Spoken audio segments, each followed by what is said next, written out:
thank you again for joining us with another episode of Pursuit of Purpose. I'm Robbie. I'm Chuck. And today we have the distinguished privilege of having a very special guest with us. He is a doctor and a very successful human. And we're very proud to have him with us today. If you wouldn't mind, introduce yourself and just tell us a little bit about yourself. Well, yeah, I appreciate y'all letting me come on. And, I wouldn't consider myself I consider myself successful, but, I think God walks with me every day to try to make that, that journey unique. My name is Chad Hammett. I'm a family practice physician here in Beaumont, Texas. I'm a part of Beaumont Internal Medicine and Geriatrics Associates. We call it VIGMA, VIMGA. Yeah. I was asked by you several weeks ago to, come on and give my story. And I never like to.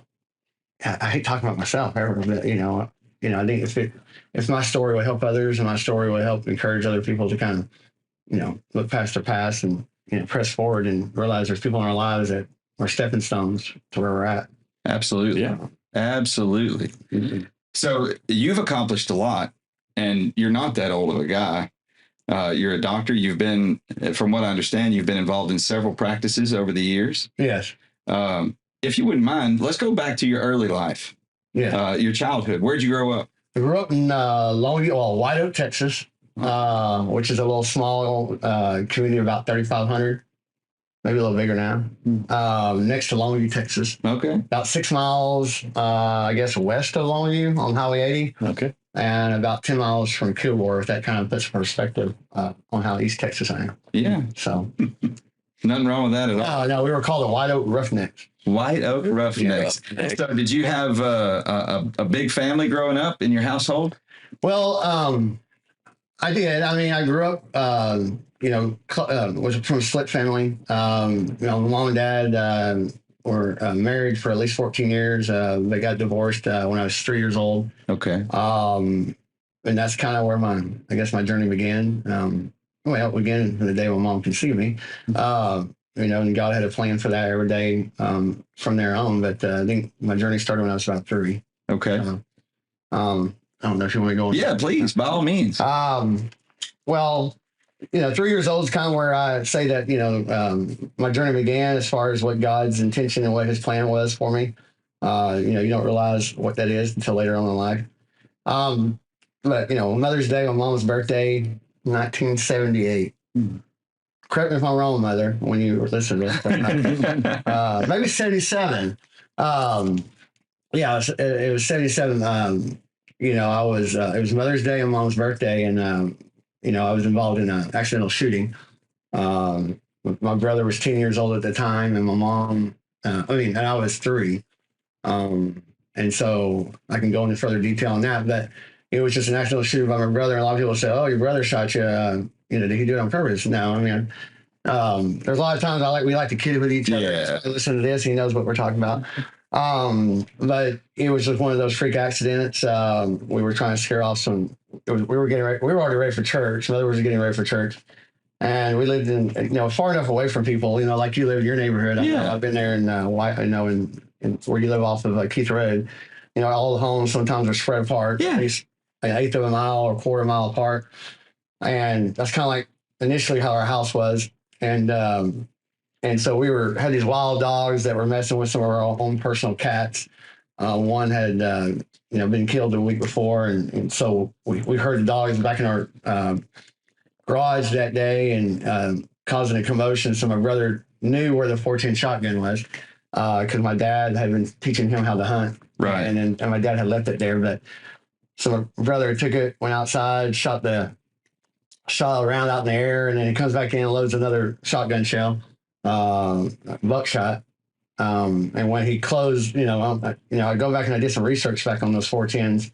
Apparently those 410s back in that time were having problems with the hammers. And so when you would put the shell in your close it, the hammer would drop off. And I just so happened to be on this side of him, about from here, probably from the screen there to the blast. So wow.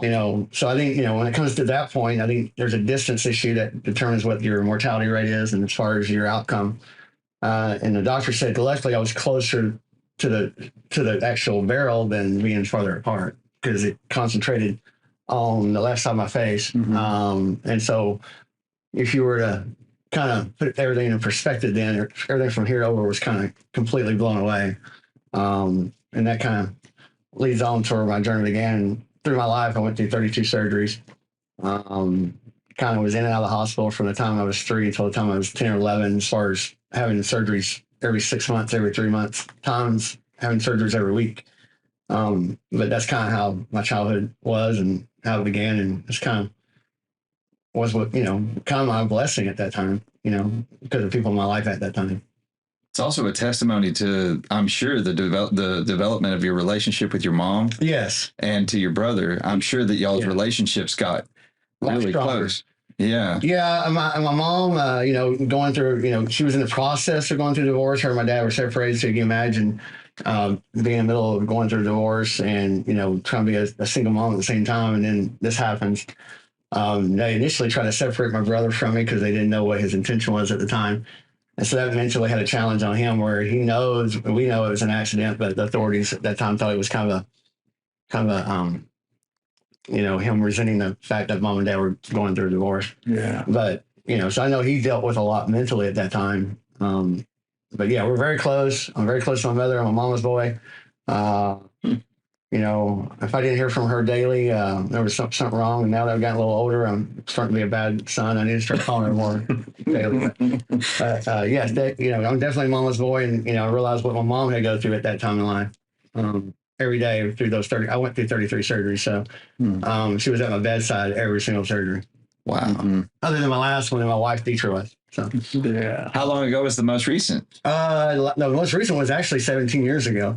It was in the middle of my residency. And I had insurance then. So I was like, yeah. So I said, if I'm let's do it right. Yeah, if I'm gonna get something done, let's do it while we have insurance. So that I had it done in my last 4 months of my residency. So do you have ongoing effects like constantly? I'm legally blind in my left eye, which I see. I can see the wall and perfectly with my right eye. I wear contacts in my right eye. I have no feeling at all on the left side of my face. I can have, if you see something tonight or y'all see something on the screen, y'all can chime in. I know this is going to be posted later.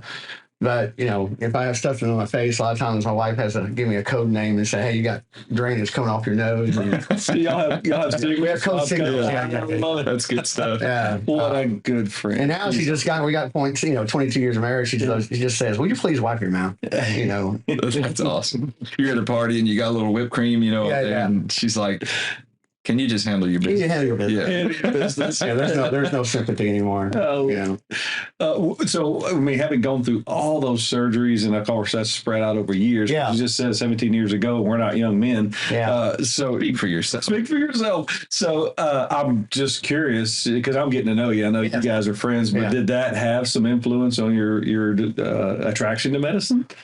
Oh, most definitely. And I hope, my mentor gets to hear the story. I'm sure he will, because I'll send it to him if he don't. His name is Reverend Dr. John Graham. Oh, all right. John Graham is by far, my mentor to that part of it. He was my plastic surgeon. He was the one that was there the day I walked into the ER. I didn't walk in the ER. Sorry, I got, I never impression. We got flown to Shumpert out of Longview, Texas, because they didn't have a trauma center at that time. So they took me to Shumpert and Shreveport. Wow. Yes. And at Christus, now it's Christus Hospital, but back then it was a Catholic church or Catholic hospital called Shumpert. And that's where I had at least a lot of my surgeries till I was 14 years old. But Dr. John Graham was the one that was there, was receiving me in the ER. He's the one that actually did about 14 of my surgeries. Wow. I would say, probably more than that. He did a lot of my surgeries from the time I was 3 till the time I was 14. And he always, back in the day when you had surgeries, even from that standpoint, you would always go in the night before and do your pre-op. Nowadays, they will you in, hour before your surgery and say, any questions, and they really don't ask you that. They just take you to the OR and do your surgery. But back then, they would take you in, do your pre-op, do your blood count, make sure you're ready for surgery the next day. But what was unique about Dr. Graham is he would come in the night before and he would say, "Hey, do you and your, technically to my mom, because she's the one freaking out about the surgeries." Right. And I'm just like, well, another day, another surgery. But he would always come and answer the questions, but also too, he would pray with us at bedside. Wow. And, Awesome. and that's something that I remember even at the ages of 4 and 5 and 6. And he did it almost every surgery that I remember of. And then also, Mom didn't know, but a lot of times in the pre-op, before they take you back to surgery, he would pray again. Okay. So that made a big impact on me. And at that time, I didn't realize when and how that would do that. Yeah. And so one thing that I really appreciate about Dr. Graham too, and it was his wife. I'm gonna mess her name up. I call her Miss Graham now. That's fine. Yep. But she's a sweetheart too. But she would also come and pick my mom up, when she'd been in the hospital all the time, and just take her out and get her out and shop with her for a little bit. Wow. You hear that? You don't hear those stories anymore. Right. And so I can go in deeper to this conversation. Go as far as you would like. I know we'll go back and forth to the time I was young to the time I am now, but how it got me into the practice of medicine, how it got me into where I'm at now, and to be able to tell my story is, I was 20. It was 11 years after I was 14, so I was 25 years old. Okay. I just got accepted to medical school. Where'd you go to medical school? At UT, University of Texas Medical Branch. Mm-hmm. I went to undergrad at Baylor. I applied for medical school, had to sit out 1 year because God had other plans for me, and then I reapplied to medical school. Got accepted to UTMB, became good friends with, there were girls at that time. There were 4 girls. I didn't really have any guy friends until after medical school started, so everybody gave me a hard time. But these 4 girls were a big part of my life. And then, I asked them, I said, "Hey, will you go to church with me?" Well, let me go back. Yeah, go ahead. Dr. Graham left medicine Okay. when I was 14 years old. And he left medicine completely. This guy was double board sign plastic surgery and ears, nose, and throat. Had a huge, successful practice in Shreveport, Louisiana. And his, but he felt a calling, to go into the ministry. Okay. Wow. This is a guy who was double boarded. I spent probably, 25 years in medicine or more, 30. Right. But then he wanted to go get his doctorate in religion. And so during the time he was a doctor, he wrote several books that were Christian based. One was called Mold Me, Shape Me, talking about mold the human body, but also shape you spiritually. Yeah. And so he's always had a little spiritual aspect. Plus, he prayed, and he said when we went back to past tense, and I said, "Did you ever pray with every patient?" He goes, "No, there was only several of y'all that I felt comfortable with praying with." And he said, "Y'all's family was one of those I could do that with." Wow. And so he left medicine, went to become an Episcopalian pastor. Okay. He got his doctorate in that. This guy, yeah. He ended up being an Episcopalian. I guess they call him, right? I'm not Episcopalian, but I'm very, religious, but. They have what they call rectors, I guess. Yeah. And he was at the church where President Bush, and George Bush was. He was one of the rectors at that church. So one of the pastors there. Wow. Where I guess Mom and Daddy Bush went. Yeah. To church, where they had the funerals. That's where his church was. I guess that's in the Houston. Yeah, it's Houston, right there off by Memorial Park, kind of that area. Yeah. And so I had not seen him in 11 years. And I said, you know what? I Googled him. I found out where he's at. He was at St. Martin's Episcopal Church in Houston. I knew I already knew that he had already had his doctorate in that, but I wanted to surprise him. I said, you know what? He's close to me. Here I am in Galveston. Drove up on Palm Sunday. Oh, wow. And he was doing, the Episcopalian churches, I guess they have a main church and they have like a little subsidiary church they do at the same time. Please don't haunt me on this one, y'all. But he was doing a service. Okay. And after the service, he went up and shook everybody's hand, and he's got his robe on. And he kind of walked by each one of us, and he kind of walked to about 4 or 5 other people after he passed me. And he kind of looked back at me, and he goes, "Chad Hammett, is that you?" And I said, "Yeah." And he goes, and I want, he said, and my wife corrects me and she says that he probably didn't say this while she wasn't around then. But I'm sure he said, "Dang it," or "Darn it," or something. That probably shouldn't have said in a white robe. Darn it, robe. He goes, "Damn!" He know what he said. I think he goes, "Damn, you look good." He goes, "Your face looks so good." He goes, "What are you doing now?" And that's where I feel like everything just kind of came into play. Yeah, right. So he goes, "What are you doing now?" I said, "I came to tell you that I got accepted in medical school, and I wouldn't be where I'm at, or I wouldn't have gone in the direction I went in if I didn't have that patient physician bond that we had back when." I said, the days you used to pray with me at bedside, the days that you came in after surgery, your family came in and supported my mom, supported the whole, made me feel comfortable undergoing the surgeries. I was having skin grafts every week. There's times I was in the hospital for 6 weeks, 8 weeks. You've done that.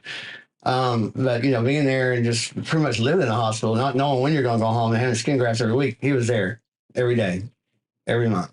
Mm. And so I told him that. I said I couldn't find myself doing anything else but being a physician, and kind of implementing my spirituality into that. Yeah. And so little did I know that he was going to take it and use it as his testimony. So How about that? he wrote a book called Graham Crackers and Milk. Y'all want to look it up.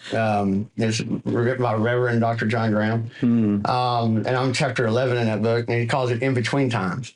And what he said by that is, he didn't realize why he went to medicine first, why he became a double boarded certified physician. And he always, questioned God's calling for him. And he said, but there were several of y'all patients, and there was another boy that he came very close to too, that lost his arm fell off a tractor. And his arm got severed. He was able to revascularize that arm and save his arm. Wow. What? Yeah. That's crazy. Yeah. And that's in his book too, one of his books. And so, and he still has a special connection to that guy too. So I would imagine too. But he says, I feel like, now, he goes, I was in my in-between times. It's kind of how you meet these in-between girlfriends, we finally go through these in-between girlfriends to find our, the one that we want to be with for the rest of our life. Right. But that's kind of like his story. Now, he, at 70 years old, they make you retire as clergy of the Episcopalian Church. Okay. But now he, I think Dr. Graham, please tell me if I'm wrong, but you're probably getting close to 80. But he leads the spirituality of medicine classes for the new medical students at the medical center in Houston. Okay. So if you ever get a chance, Google him and read up on his story. It's amazing. But so he kind of feel like his calling and the questions about his calling, why he went to medicine first before he again got his doctorate and become a minister. So that's neat. And I really feel like I've established those principles that I feel like he established in me. That's a great testimony. That is. And I feel like I've implemented that into my practice. Yeah. And I can go in detail further on that later, but that's kind of the basis and where I kind of, I think several of y'all are my patients. Ones that are my patients, they know I'll sit down with you, I'll talk with you. It's not all about medicine sometimes, a lot of times I'll probably talk to you about my own personal problems so you can be my counselor. But that connection I have with my patients, they know when I'm serious, they know when I'm real, they know when there's a time to quit teasing and joking and getting down to business. Right. And I've been told by the school board, that's another thing we'll talk about later, that I'm compassionately blunt. So I'm not afraid to tell you like it is. So we've gotten you to about 25 years old. Yes. In your story. That's where you are. Okay. Now, before we move too much further, I've got a question that's just weighing on me. Yeah. I've spent a lot of time in the hospital for myself and for my kids and different things. And I'm just curious, do you know how many days you spent in the hospital so far? Mom, please help me. If you don't, no, I don't. I just know the longest stint was several months. And then I would go back at a time, several months. I think the longest was 2 or 3 months. That's when I was going weekly in for skin grafts. And so instead of nowadays, if you were doing that, they send you home. So you were definitely a platinum patient at the.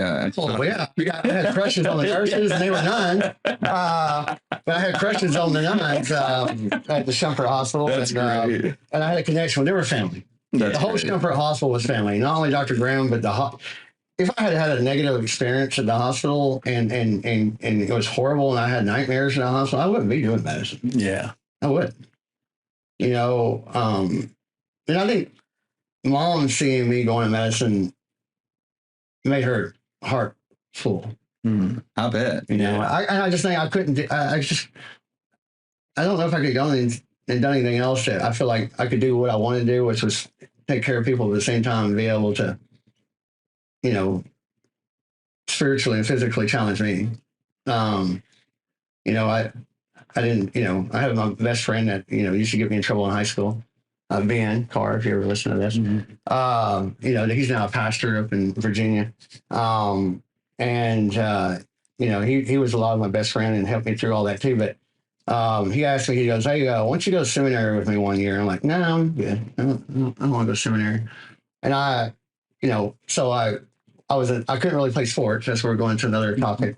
I couldn't play sports because I had this pin in my jaw where they had a, all this, you can imagine all this had to be reconstructed. I mean, all this is face grafts, flaps, wear dentures. I had a trach where I was on, I was intubated. I'm not intubated, on the breathing machine during the time they would do a lot of my surgeries because they didn't want my airways to be obstructed by the swelling and stuff. So a lot of times there was times I remember, if you go back, if I can remember, the most painful and enduring thing was having a trach, having a trach for 3 or 4 months. I can remember those days very vividly. I don't think there's any pain that I can remember other than them when they would suction me. Hitting the line when they shouldn't have done that. I can remember that when they're suctioning and the pain for that more than I did from any of my surgeries. Wow. But what I was saying with that is my friend said, let's go to seminary, go to seminary one year. I said, no, man, I'm good. But I had gone through Christian camps and worked those. But because I couldn't play sports, I became an athletic trainer in high school. I was able to stay close to football. At the same time, my buddy's like, you can play football. You just want to be a trainer. I'm like, no, I can't play football. So I was an athletic trainer, and then I was able to go to Kilgore Junior College for 2 years. And for those out there that says you can't go to medical school or get into medical school through a junior college, they're wrong. You can, don't let that ever hold you back. I went to Kilgore Junior College for 2 years. As an athletic trainer for the women's basketball team. I was with one of the best coaches in women's basketball. And then I got transferred to, when I went to go to Baylor, which was my dream, I was able to be a manager trainer because of my experience from Kilgore Junior College and also for people that I met, Larry Tidwell, I don't know if you remember that name. Yeah, sure do. Larry Tidwell was the assistant coach at Baylor. And because of him and him knowing my relationship to my coach at Kilgore Junior College, he knew my dream was to come to Baylor. And so that's how I got established with the women's basketball team. Yeah. And traveled all across the country with the Baylor women's Baylor women's basketball team. Yeah. Way before they became prominent. Right. So Coach Mulkey wasn't there at that time. Right. Right. So and then because of him, it's always, I feel like God put certain people in my life to leave me alone and get me in the right direction. So and then from Baylor, I was able to, I guess, make a good enough grades to get accepted to UTMB, where I met my wonderful wife. So So you met your wife at UTMB. Yeah, she was in nursing school. She was in her last semester. My goal was not to hook up with her my last semester, but I was able to, I guess, put the crush on her, and she put the crush on me, and I wanted somebody to help me get through medical school teaching financially. That's great. We became pretty serious. We got engaged 10 months after we started dating. I was a first year med student. She was a second year nursing, about to graduate. After about 10 months, I proposed to her. And then we were married 2 years later. So that's great. That's amazing. Yeah. And so it's been 22 years this Friday. So. Well, happy anniversary. Anniversary. Yeah. And she's still in nursing? Yeah, she is. So there's a kind of bond that you might have with each or two, with what you went through with your child.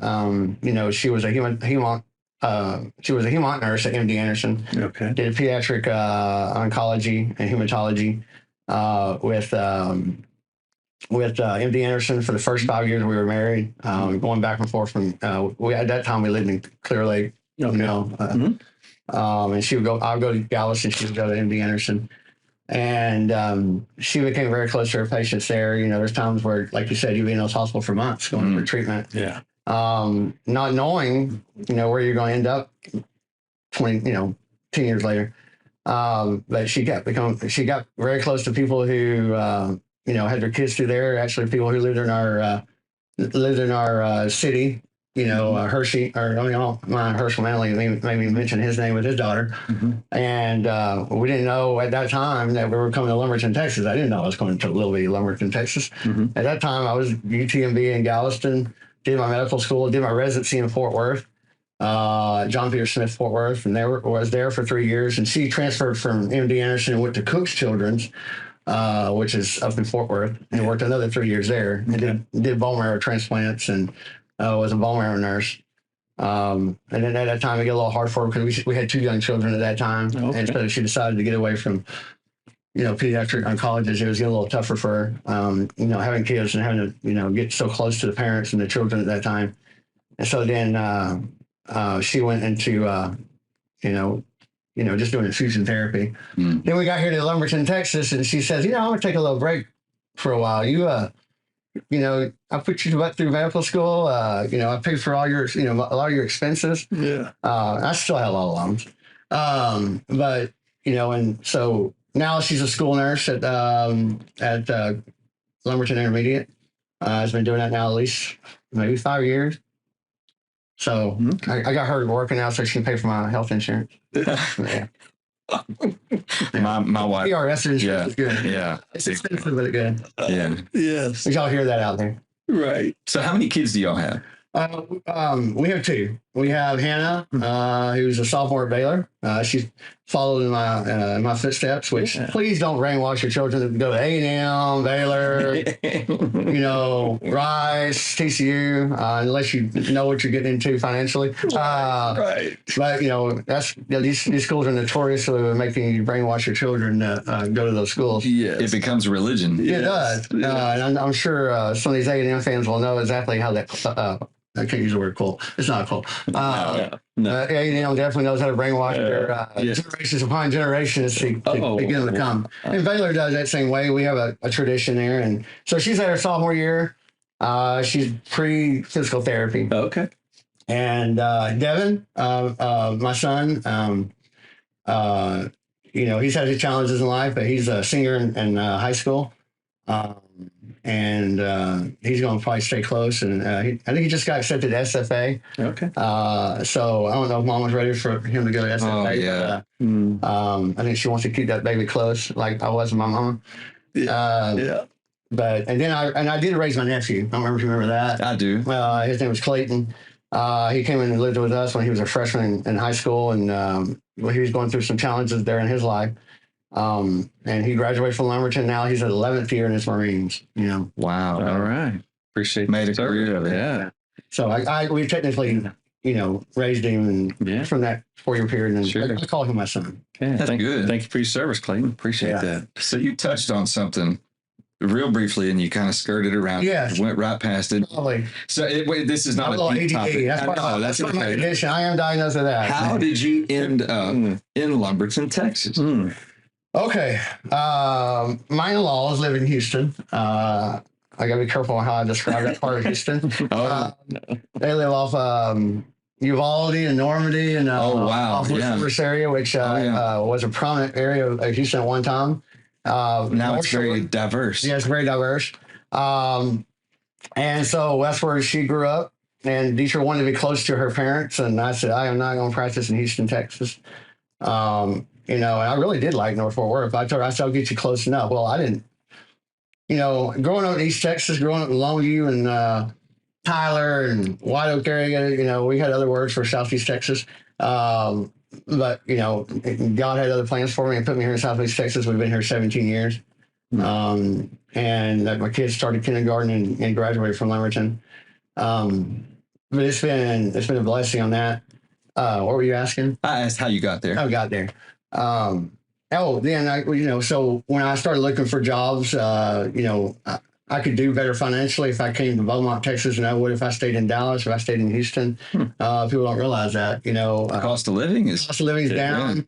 They're actually your payer mix as far as your patients, it was better because of all the plants, refineries. Yep. Mom and pop and everybody has a lot of them have insurance and funding. And you go in these big towns of Dallas, Fort Worth, and Houston, it's very sporadic. You might be in one neighborhood that they're all funded with insurance, and another one over here that it's not. It's usually the people who make a little bit more money that don't want to buy any health insurance. They think they're going to pay for it themselves. Right. But long story short, it was the general initial income attraction to Southeast Texas that brought me here. And, lo and behold, that's, when you get in practice, been there 17 years, it's all about what you do and how you do it. right. Determine if that's going to continue to be successful. And God's blessed me there financially. Are there some most favorite things you like about the profession you chose? Oh, everything. My wife might tell you the hours are crazy, and I'm home. I don't get home sometimes till 8 o'clock every night. But every day I walk into the office, I feel it's not a job. It's it's something I enjoy doing. It's just like y'all talking here and doing y'all's podcast. You enjoy doing it, and I feel like I had those jitters every morning I walk in, not realizing what kind of day I'm gonna have, and if my first patient's gonna put me an hour and a half behind. You never know that, but I'm still one of those doctors that still likes to do everything. I try to go back to my roots when I was in the hospital, and that doctor sat with me at bedside, prayed with me. Even though that a lot of times nowadays when you get admitted, your primary doctor don't come to the hospital to see you, and they got this what they call hospitalists. I still enjoy doing hospital, so I'll do my clinic all day, and then I'll go and do hospital. Whether I do it, well, Dietrich said I need to go in the morning and get it done, but that never happens. So I usually do all my rounding after clinic, and so I still go to both hospitals, both Baptist and St. Elizabeth's. And so, and I think, I'm able to sit down, even though if it's just going to the patient's bedside, I might not be able to, a lot of that's not, the healing part of it. I feel like I'm not a healer. I don't feel like I'm a healer. I feel like that I'm a vessel. I feel like God uses me as a vessel to be there for the people who are going through the healing process, and to be able to use my knowledge base to kind of, head them in that right direction, or, whatever God's, story is for them, or whether, there's nothing else I can do other than just to be a what do you call it, counselor, patients want just to speak to them like a human being. Yeah. Just to sit down at bedside and, and just say, hey, I'm praying for you. I know what you're going through stuff, and I don't have all the vessels to heal you or to make this 100% better or completely heal you. But I want you mentally to feel like you can fight this, because half of medicine's, you can go through and read the books and say, oh, yeah, you treat this with this, you treat this with that, you treat that with that. But hey, that's only half of it. The rest of medicine to me is the mental side of it. The mental side controls the spiritual side. And the mental side controls the physical side. Yes. And the physical part of it controls the mental side, but which one's going to be stronger? And so I see that every day when I go to the hospital. These patients get a heart, they go in there and get a triple bypass. And sometimes it's worked out sometimes where I get two triple bypass patients at the same time that not only are the cardiovascular and the cardiologist taking care of them, but I'm also involved in their care too. But you got somebody who's depressed, that has no outlook in life, that's, always negative Joe. And then you got that person here that you can't, you listen, you hear him out, listen to him, and he's happy-go-lucky, and you're almost thinking, why is this guy so happy? But I guarantee that guy who's so happy, who just went through the same surgery this other guy who did it was depressed, that person who's got a great outlook on things is going to get out of the hospital 3 or 4 days sooner. Yes.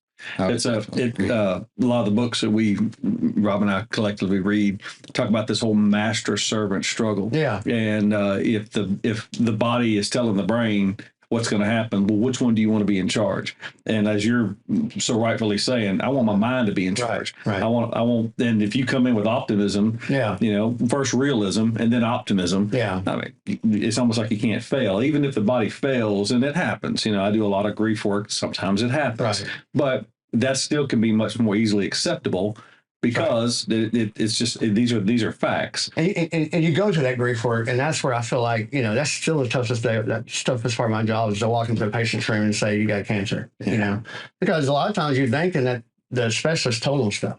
Yeah. A lot of times the specialists don't tell them or fulfill all their answers that they ask. Mm-hmm. Right. And as a primary doctor, I'm not an oncologist. I'm not a cancer specialist. Mm-hmm.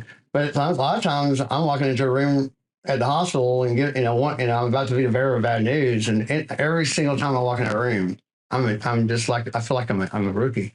But I feel like God's blessed me in that regard because of what I've gone through spiritually and going through the pain and suffering that I went through as a child. Right. To know what it's like to be sitting in that bed, what it's like to be sitting there for months, what it's like to have a trach in your, in your throat. Yes. But to be able to sit down at that person's bedside and say, hey,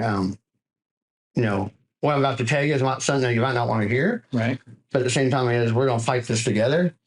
And I do tell my patients, I'm not going to hold anything back from you. I will be compassionately blunt, but I won't come out and tell you point blank what, rudely that, you get this cancer and this is how to deal with it. I'm going to say, hey, this is what's in front of us. Now, this is all about you. You can go in with a negative attitude and have, you have 1 or 2 days to cry about it. You have 1 or 2 days to feel sorry for yourself. Yeah. And you can feel sorry for yourself. You have every right to do that. But I said, your biggest chemotherapy, your biggest radiation on this right now is going to be your brain and your mind. Mm-hmm. I said, yes. If you want to feel sorry for yourself, and I said, right now, we don't even know truly what we're dealing with yet. But I said, we got to go through a biopsy. More than likely, it's going to probably show something that we're going to go through. And I said, this ain't the end of the road. And I will tell you, if I feel like, hey, that the treatment plan, the chemotherapy, the radiation is doing more harm to you, I don't have a problem telling these patients that don't put yourself through that. This is, I let them always direct that path. A lot of times I say, I'm not going to let you suffer through this. Not alone. Yeah. And if a patient feels positive about what they're going through, and I know dealing with a diagnosis like that, I've never had a diagnosis. I don't know internally, but I've dealt with enough patients to realize, the people who get through that and do well, or whether they beat the cancer or they come through it, are the ones that were mentally prepared. Right.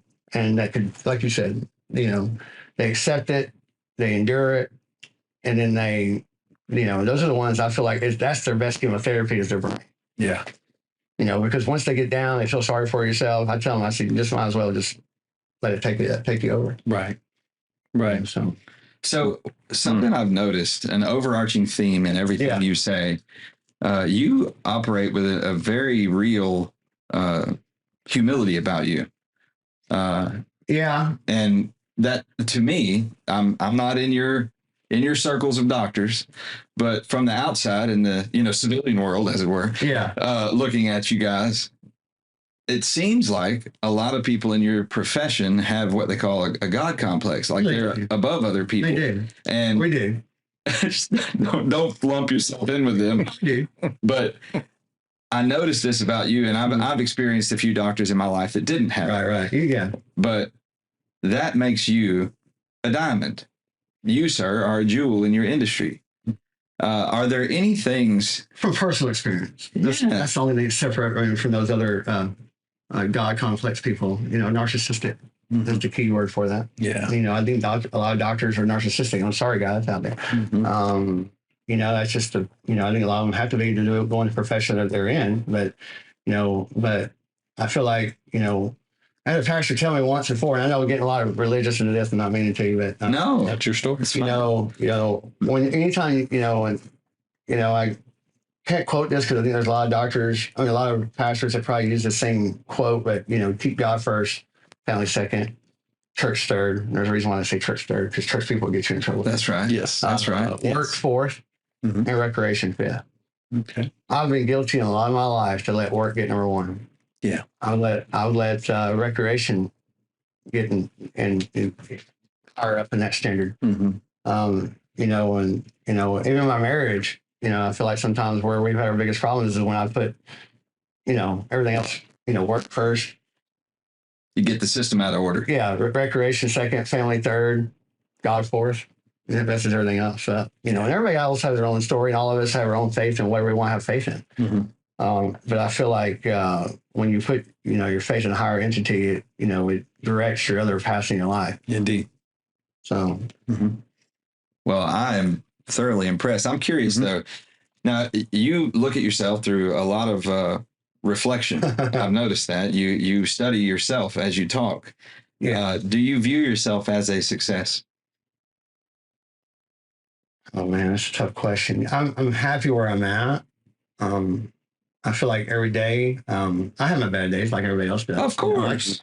You get to, and Dietrich knows sometimes I can play a little pity party.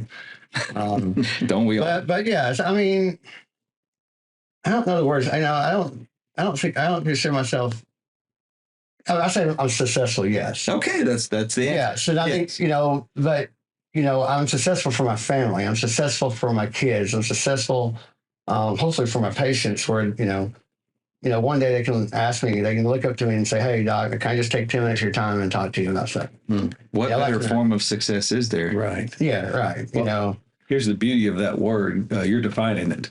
Yeah. That's one of our questions we like to ask for people to define success. Yeah. So it's really a personal definition. It is. And yes, there are probably people that look to monetary means, but I can tell you we haven't had a guest yet that has done that. So yours is more in the connectedness. Yes, and I feel like the challenges that I went through in life, with going through, being a single mom and going through a split family, going through that accident. Yeah. I could sit there and feel sorry for myself all I wanted to. Yeah. And there's times I sit in that hospital thinking, when am I ever going to get out of this? And going through high school, how to get rid of kids and worry about my self-complex, self-image. Yeah. I did go through those stages in life, but I got to a point in my life where, what, your biggest critic's going to be yourself because nobody's going to stop. This world's so busy that they're not going to stop and pick you up. Right. Right. There's genuine people in this world that would do that. And those are very far and few between. But when you get knocked down, a lot of that is going to be you. That's going to be you determine whether you're going to get up, whether you're going to get up and fight. Yes. And that's what I consider successful is. I've gone through a lot of challenges in my life, but I can feel sorry for myself. I've had people say, "Oh, you can't get medical school going through junior college. You don't, you're going the wrong route." Well, that's my own story. And that's where I feel like the word success comes in. I think I'm successful in proving them wrong. And I love it. I'm not trying to prove them wrong. I just, I've always wanted to prove I could do it to the people who doubted.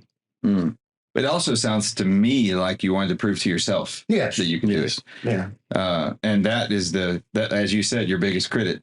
My brother, we have a great bond, and he tries to say, I'm so proud of you, Chad. And I'm like, Craig, I said, you're a big part of the story, just like I am. And I said, I'm proud of you for making me who I am.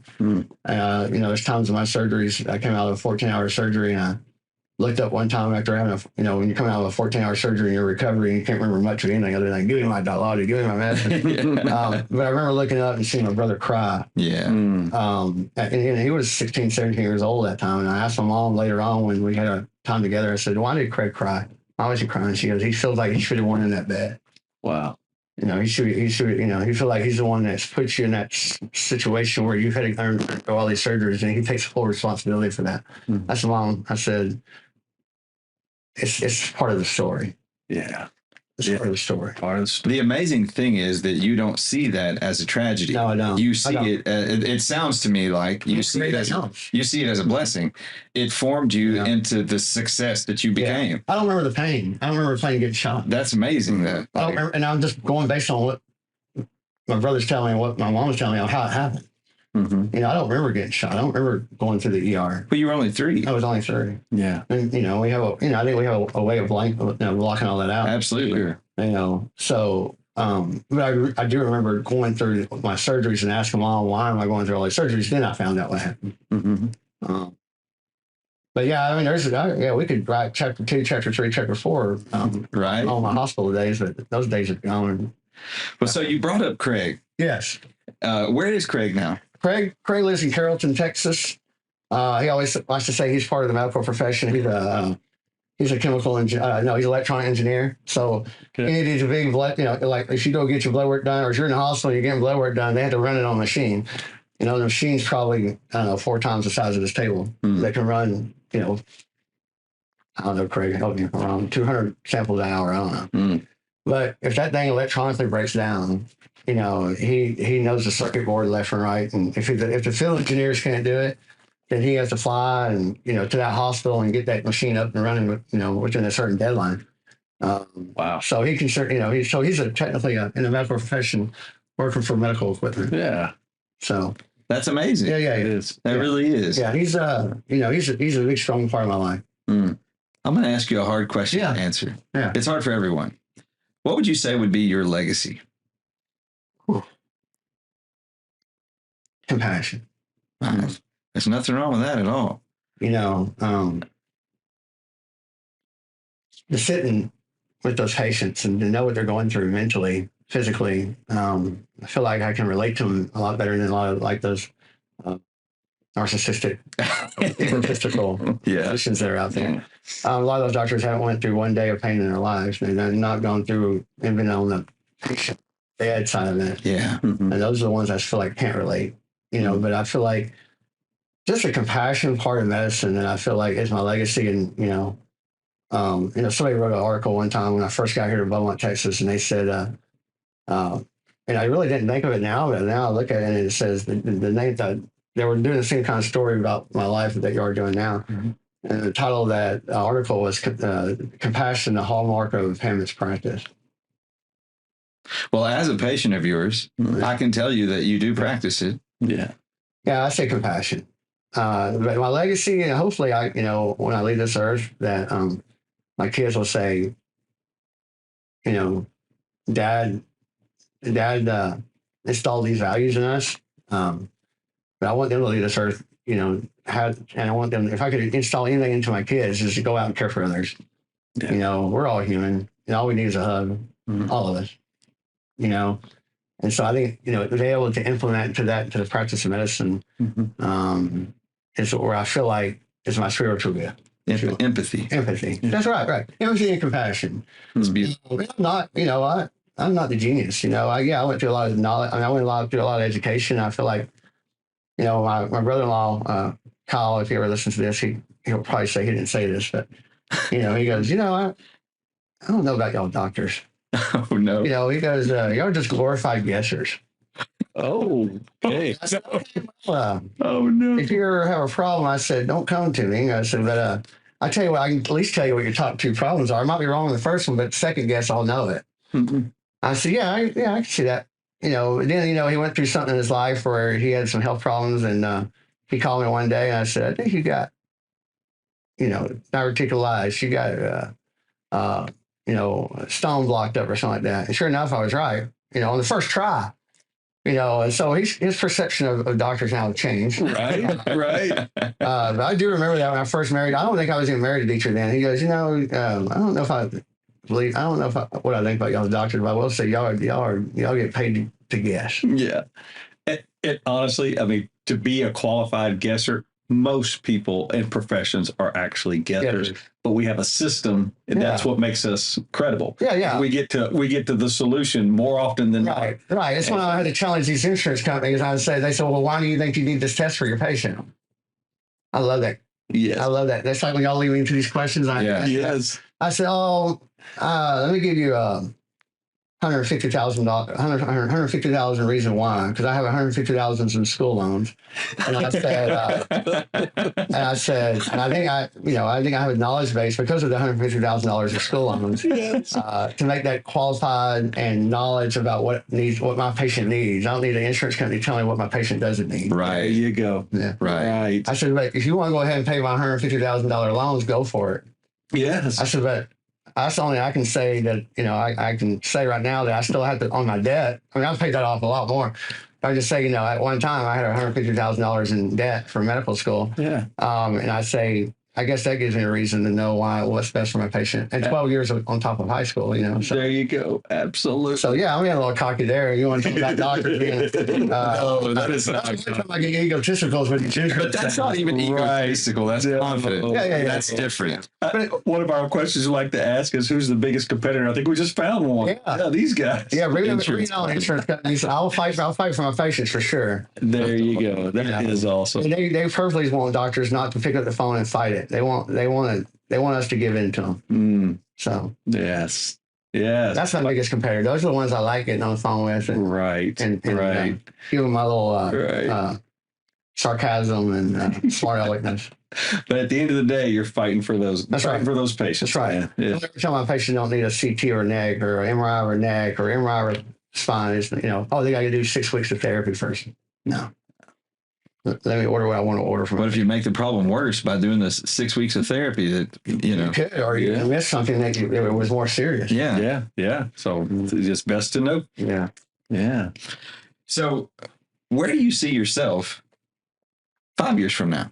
Well, hopefully I'll be retiring from the school board. No, I love the school board, y'all. At the end of this term, I'll be on it for 9 years.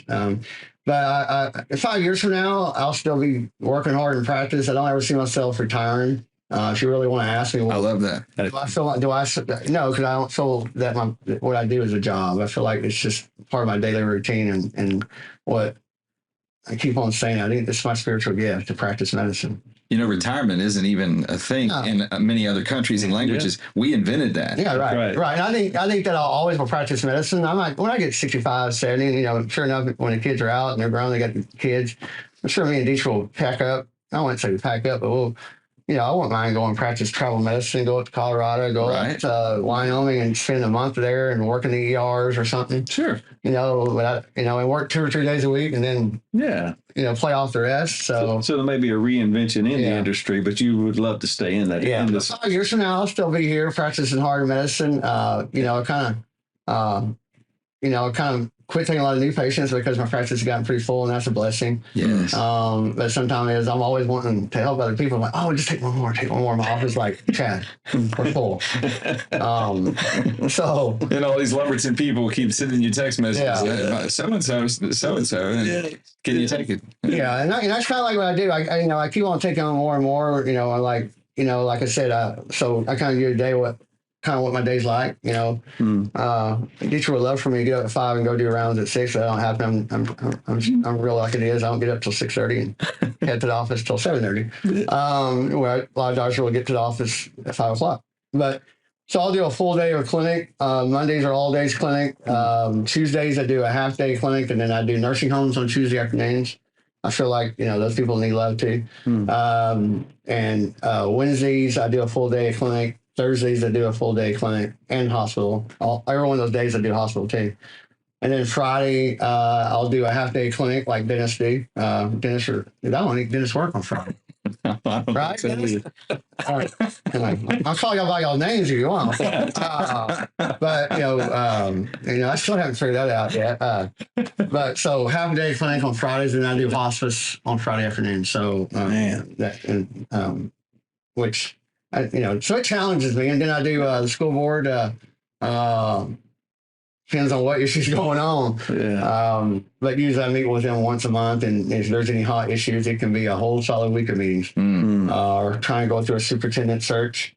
Usually we'll up there for a whole month. So when that, leaving practice and going up there until 11 o'clock at night, going through an interview process for new superintendents or trying to find a new superintendent. Right now we go great one with Dr. Timpton.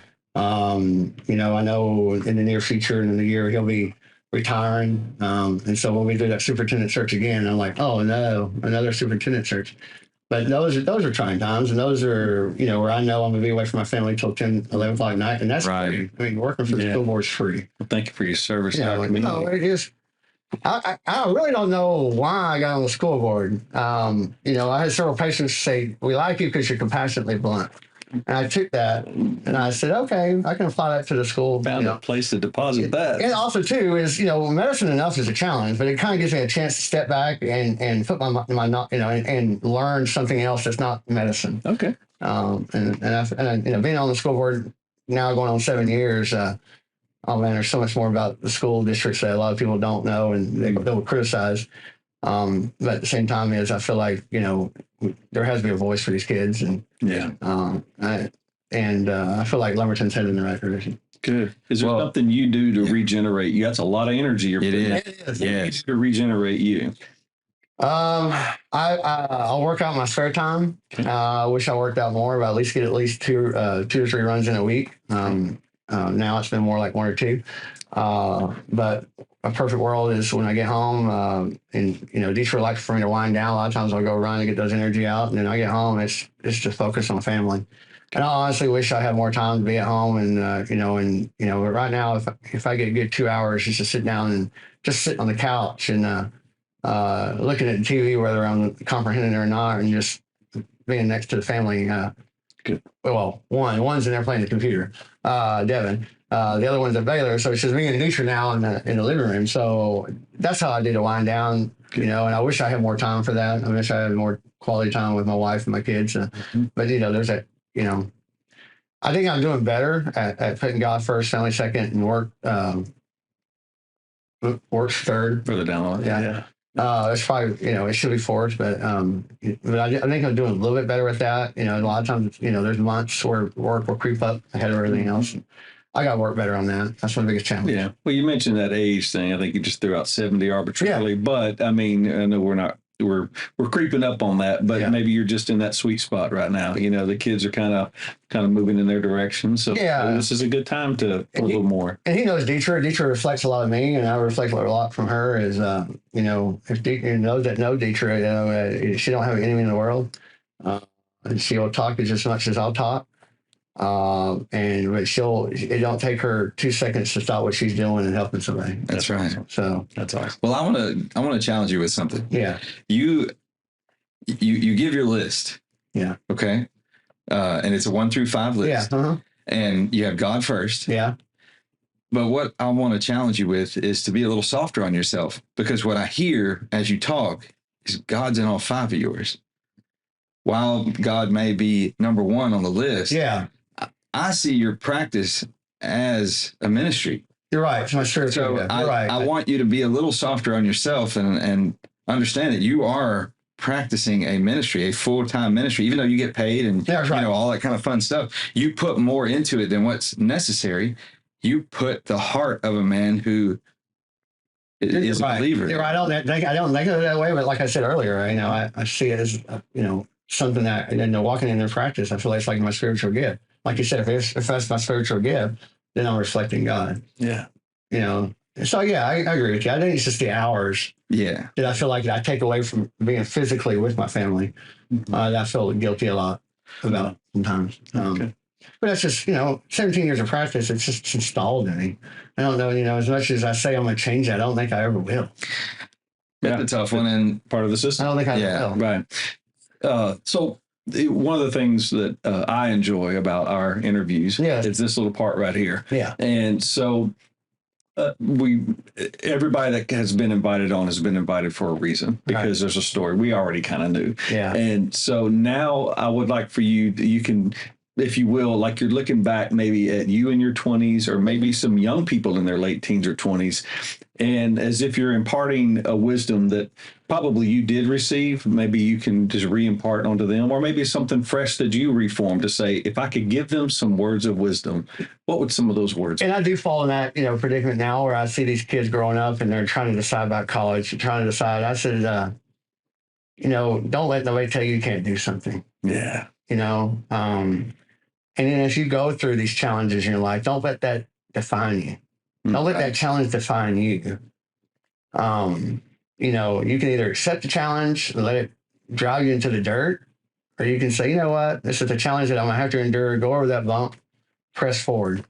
Here I go again using, I guess like you said, it's part of my life, God's part of my life. Yeah. And I implement that a lot, but I live by a verse, and it says Proverbs 16:9. It says, "In his heart a man plans his course in life, but the Lord determines their steps." Yeah, that's right. And so I tell these patients, my patients, and I say, you know what? If you want to do something, don't let 1 or 2 years, or you saying I have to step back from school, focus on this, and then get back in school and do it. We got a lot of friends of our own personal thing that didn't go to college and are doing very well entrepreneur wise. They're a blessing to the community. You look at them, they got a smile on their face. They give to the school district, they give to, the church. But, I feel like these kids nowadays need that, our generation is different. Our generation, and I'm not trying to knock any of the parents, but, I feel like discipline should be better in these children that we're raising.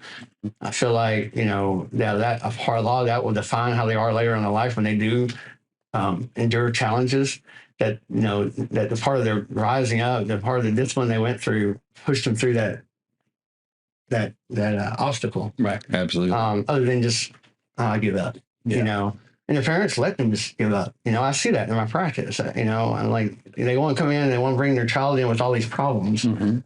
and I always want, to focus and say, focus on you, focus on how you should be as a parent towards that child. And a lot of these personal problems that you're having with your child will improve. Right. Absolutely. And I said, but we're not, we're all human, but our generation's totally different in how we're raising the and I'm partly to blame for that. That's right. Mm. We all are. You're partly to blame for that. That's right. I can remember the days where you did something wrong, you got a little lick. Yeah. Heck yeah. And that lick went a long ways. Yeah. And I guarantee I didn't do it again. That's right. Well, what I say with these kids is, I had these people that are actually having to pay for their own school. I had these patients, these 18, 21-year-old kids are coming in and saying, Mom and Dad can't afford this. I'm working on the side. I'm going to school on the side. I said, just stay in there, hang in there. I said, don't rush into the decision of what you want to do in your life. I said, just have patience, take a breath. I said, whether it takes 6 months to a year to refocus on that. I took a year between college and medical school, and I feel like that was at that time, like, oh, it's 1 year. I like that 1 year was probably the best breather I ever had. Wow. To make me refocus on, but at that time I just wanted to jump right into medical school. Mm-hmm. But, I kept myself busy into the education part of it. But, that 1 year, a little reprieve from undergrad till I got into medical school, Mm-hmm. at that time, I thought that 1 year was everything. It's not. Yeah. Yeah. And I feel like these kids nowadays just need to, if I could give them any encouragement, it is to, push through those challenges, don't let those challenges define you. Yeah. There's days there's days I'm not saying the challenges never define me, but at the same time is I either listen to everybody else tell me I couldn't do something or I prove that I could. Mm-hmm. Right. And that's I don't think your challenges defined you at all. Mm. I think you found definition in your challenges. Yeah. It's different. It's not the same. Right. Yeah. And I wish those people that, that used to give you a hard time when I was a child and adolescence, could overcome the challenges that they had to go through in life. I think a lot of those people that used to tell me I couldn't do something are the ones that now are saying they can't. Mm. That's right. There you go. One of the words we often use in our practice is owner versus victim. Yeah. And so if it's a challenge, well, I own it. Yeah. I'm not going to let it victimize me by any means. And by owning it, I'm going to overcome. I like your message because these young people, if they will just keep pressing, it's going to happen. Yeah. Yes. So you asked me real quick. I want to get this. I think I have to mention this. Here I go back to. I promise you, I'm not one of those. Thou shalt not do this, not to do that. I feel like that God speaks to us in indirect ways, and if we let Him, But I feel like the way that verse came up to me, Proverbs 69, it's really weird because I was actually at that Christian camp with my best friend Ben. Yeah. He's the one that asked me to go to seminary. Uh-huh. He said, just give one. You go, please. He goes, I need a friend to go with me to seminary. I'm like, oh man, I'm good. I was working with him. We were upstate New York, and we were working up there north of Albany. And they made you have I was actually a camp counselor then, and they made us have this 30 minutes of quiet time. And that 30 minutes of quiet time was to do whatever you wanted to. Really, they really wanted you to do like a little daily devotion, but it was really what you needed to do with it. And honestly, that one day I was doing my quiet time, doing my spiritual reading back then when I was trying to be a good counselor, and so these other kids would see me do that. And kid you not, I opened that book to Proverbs 69, and I was actually trying. I was having some challenges in whether I should give up 1 year, just 1 year, and go do 1 year seminary, or go straight to where I'm getting a athletic scholarship to be an athletic trainer at Baylor. Mm-hmm. Because I already got accepted to have that scholarship to Baylor. I'm thinking that he wants me to give up almost a 75% ride to Baylor to give him to go to 1 year seminary. Wow. And that verse right there defined it all. It says, Proverbs 69, in his heart, a man plans his course in life, the Lord determines his steps. I didn't go seek that passage. That passage, honestly, I kid you not, and you can, there's no lie, there's no exaggeration to the truth. I opened the Bible that day, and Proverbs 69 popped right in front of me. little I know, my wife got that framed years ago. That's beautiful. That You know, is. But I let that verse define me. Yeah. You know, and every day, what I do from here on out, what you said, what I do from 5 years, that's. I mean, who knows? Just keep stepping. Who knows what 5 years is going to be like in front of me? Right. It could change. Well, we are drawing to a close now. Yeah. You have been amazing. Yes. Your story is incredible. Is there anything you'd like to say? Anything you'd like to? Well, I want say I'm blessed to be able to sit here with y'all and to be able to do this, to see y'all's mission, to see where y'all's, this is a mission. Absolutely. Yeah. I feel like y'all doing this and being able to, take successful people and people who have endured something in life to be able to take it and get their, their views in life and how to help others go through their troubles, trials, and tribulations. Is a blessing to y'all. The fact that y'all giving up your free time to do this, where you're away from your families, because I told them I can't do it until 7 o'clock. And we're sitting down at 8 o'clock right now at night. Yeah. And that right there is I want to say thank you. Thank you for letting me tell my story. And when I told Detroit I was doing this, I said I feel weird, and I said I don't do this to pat myself on the back. I said I actually feel weird talking about myself. Everybody do. Now, Detroit will say otherwise. Oh, you like to talk about yourself all the time.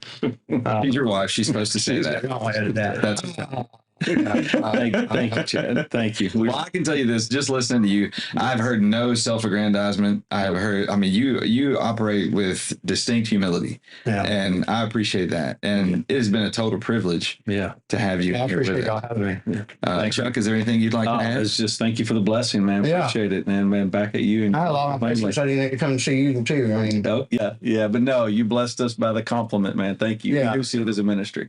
And so I'm glad very we all much share is. that. all right. Yes. Appreciate that. Well, guys, thank you all for joining us. Again, I'm Robbie. This is Chuck. And we've had the pleasure of... Vivas. Do what? Vivas. No, Chad. Dr. Chad Hammett. And that's going to be it for this episode. And we thank you all for allowing us to become a part of the pursuit of your purpose. Thank you.